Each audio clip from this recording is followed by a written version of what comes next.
আসসালামু আলাইকুম রহমতুল্লাহ। আজ আমি আপনাদের সঙ্গে একটি গুরুত্বপূর্ণ অভিজ্ঞতা শেয়ার করতে চাই, যা আমি আল ফুরকানিয়া বোর্ডের প্রশিক্ষণ থেকে শিখেছি। আমরা যারা বাচ্চাদেরকে কোরআন শিখাই, হোক তা প্রাতিষ্ঠানিকভাবে, ঘরে বসে বা প্রাইভেট টিউশনিতে, আমরা প্রায় একটি সমস্যার সম্মুখীন হই। আমরা যখন বাচ্চাদেরকে কোরআন শিখাতে যাই, আরবি শিখাতে যাই, তখন সেটা এতটা কঠিন ও দীর্ঘমেয়াদী পদ্ধতিতে পরিণত হয় যে বাচ্চারা আগ্রহ হারিয়ে ফেলে। অনেকেই মাঝপথে থেমে যায়, আর তাদের মূল লক্ষ্য কোরআন শিক্ষা তা আর অর্জিত হয় না। এই সমস্যা থেকে বের হয়ে আসার একটি চমৎকার ও কার্যকর পদ্ধতি আমি পেয়েছি, যা এখন আপনাদের সামনে তুলে ধরছি। এই পদ্ধতিতে বাচ্চারা সহজেই ও অল্প সময়ে বানান ছাড়াই শুদ্ধভাবে কোরআন শিখতে পারে। এই পদ্ধতিতে শিশু মনোবিজ্ঞান ও চাইল্ড সাইকোলজির উপাদান সংমিশ্রণের পাঠ পরিকল্পনা তৈরি করা হয়েছে। এই পদ্ধতিতে বাচ্চাদের আগ্রহ তৈরি হয়, অনাগ্রহ দূর হয় এবং তারা আনন্দের সাথে পড়তে শুরু করে। এই পাঠদান পদ্ধতির এক অনন্য দিক হলো শিশু প্রথম দিন থেকেই কোরআন শিখতে পারবে। এই ভিডিওতে আমি 2-3 মিনিটে শুধু মৌলিক বিষয়গুলো আলোচনা করব, কিন্তু পুরো পদ্ধতিটি বাস্তবে আত্মস্থ করতে হলে আপনাকে অবশ্যই প্রশিক্ষণ নিতে হবে। আচ্ছা, আমরা এখন মূল আলোচনায় আসি। আরবি পড়তে মূলত 3টি জিনিস লাগে: হরফ, হরকত, কাওয়ায়েদ। হরফ আলিফ থেকে ইয়া পর্যন্ত 29টি। হরকত মূলত 3টি: এক জবর এক জের এক পেশ, কিন্তু নির্দিষ্ট চিহ্ন সম্বলিত হরকত 11টি। কি?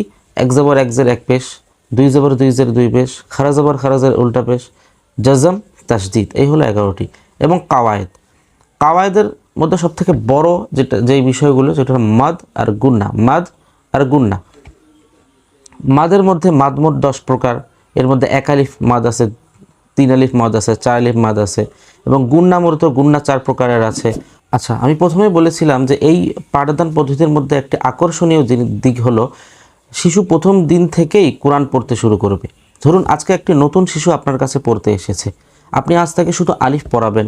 প্রথমে শিশুকে বুঝাবেন আলিফ কীভাবে পড়তে হয়, তারপর বোর্ডে লিখে দেখাবেন এবং আলিফের 4টি যে বদলি রূপ আছে তা দেখাবেন বোর্ডে।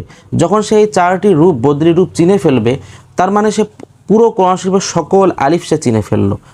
কারণ কোরআন মাজিদে আলিফ কেবল এই 4টি রূপেই ব্যবহার হয়েছে। এরপর তার সামনে কোরআন যখন খুলে দিবেন, সে কোরআনের প্রতিটি লাইন, প্রতিটি আয়াত থেকে আলিফ খুঁজে খুঁজে বের করবে এবং পড়বে। এই পদ্ধতিতে শিশুর মধ্যে কৌতূহল ও আগ্রহ সৃষ্টি হয়। একজন অনাগ্রহী শিশু আগ্রহে পরিণত হয়। পরদিন আপনি তাকে বা পড়াবেন, সে তখন কোরআন মাজিদের প্রতিটি লাইনে বা খুঁজে বের করবে এবং পড়বে।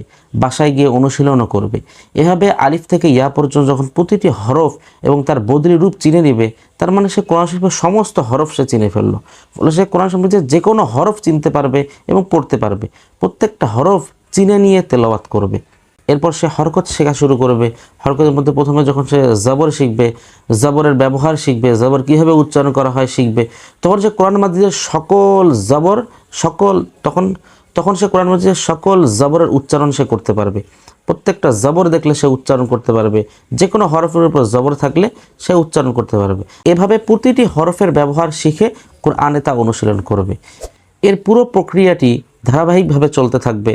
হরফ শেখা, হরকত শেখা, এরপর কাওয়ায়েদ শেখা, সব কিছুই অনুশীলন নির্ভর পদ্ধতিতে চলবে। তার মানে সে কায়দায় যেইটা শিখতেছে, যে হরফটা শিখতেছে, যেই চিহ্নটা শিখতেছে, যে হরকতটা শিখতেছে, সে সঙ্গে সঙ্গে এটা অনুশীলন করতেছে। সে পড়তেছে কোরআন মাজিদে। সে আজকে আলিফ শিখলো, আলিফের বদলি রূপ শিখলো, এখন সে কোরআন মাজিদের যত আলিফ আছে সব খুঁজে খুঁজে বের করবে এবং পড়বে। যখন সে জবরের উচ্চারণ শিখলো, তখন সে কোরআন মাজিদের সকল জবরের উচ্চারণ খুঁজে বের করে করে পড়বে। তার মানে যতটুক সে কায়দায় পড়বে, সে অতটুক কোরআন মাজিদে গিয়ে পড়বে। এই পাঠদান পদ্ধতির পূর্ণ ফায়দা পেতে হলে আপনাকে অবশ্যই পূর্ণ প্রশিক্ষণটি নিতে হবে। এর জন্য আপনার 2টি উপায়: এক, সশরীরে আবাসিক 1 মাসের ট্রেনিং। এটা আমাদের মূল ও সর্বোত্তম পদ্ধতি। আমি আপনাকে প্রথমেই এটাই সাজেস্ট করব, কারণ এতে আপনি হাতে কলমে শিখবেন, বাস্তবে অনুশীলনের সুযোগ পাবেন, শিক্ষক ও সহপাঠীদের সঙ্গে সরাসরি যোগাযোগের মাধ্যমে আত্মবিশ্বাস অর্জন করবেন, শিশুদের সাথে লাইভ ক্লাস করানোর অভিজ্ঞতা পাবেন। এটি একটি পূর্ণাঙ্গ ও বাস্তব ভিত্তিক প্রশিক্ষণ ব্যবস্থা। যারা সত্যি এই পদ্ধতিকে কাজে লাগিয়ে কোরআন শিক্ষা বিস্তারে ভূমিকা রাখতে চান, তাদের জন্য এটি এক কথায় অপরিহার্য। এই পাঠদান পদ্ধতির মাধ্যমে আপনি কেবল নিজের সন্তানকেই কোরআন শেখাতে পারবেন না, বরং পুরো উম্মতের উপকারে আসতে পারেন। আজকে শিশু আগামী দিনের ইমাম, খতিব, মুয়াজ্জিন বা বুজুর্গ হতে পারে। শুধু তাকে সহজ পথ দেখিয়ে দিন। আসুন আমরা সবাই এক সুন্দর ও স্বচ্ছ পদ্ধতি শেখার মাধ্যমে কোরআনের খেদমতে নিজেদেরকে নিয়োজিত করি। আল্লাহ তাআলা কবুল করুক, আমিন।